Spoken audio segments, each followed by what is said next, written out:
ஒருவன் 1000 பேரை துரத்துவான், ஆனால் ஏன்? இது சாத்தியமா? ஒரே ஒரு மனிதன் 1000 பேரை ஓட அடிக்க முடியுமா? நம்ப முடியலையே. ஆனா பைபிள் சொல்றது இது நிச்சயம். ரகசியத்தை சொல்லட்டுமா? யோசுவா 23:10. உங்களில் ஒருவன் 1000 பேரை துரத்துவான்.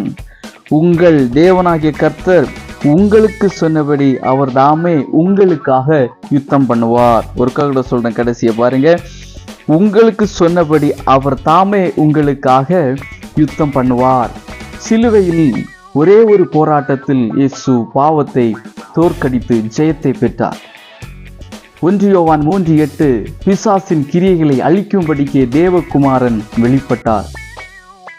நம்முடைய பிரச்சனைகள் அநேகம் உண்டு.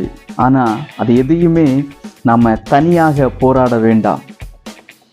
கர்த்தர் நம்மோடு உண்டு. இயேசு கிறிஸ்து உங்களுக்காக எனக்காக ஏற்கனவே அவர் ஜெயித்து விட்டார். இப்போது நாம அவரோடு கூட நடக்கணும். நாம அவரோடு கூட நடக்கும்போது அவர் நமக்காக யுத்தம் செய்வார். ஜெபத்தை ஒரு ஆயுதமாகவும் விசுவாசத்தை ஒரு கேடகமாகவும் பிடித்து கொள்வோம்.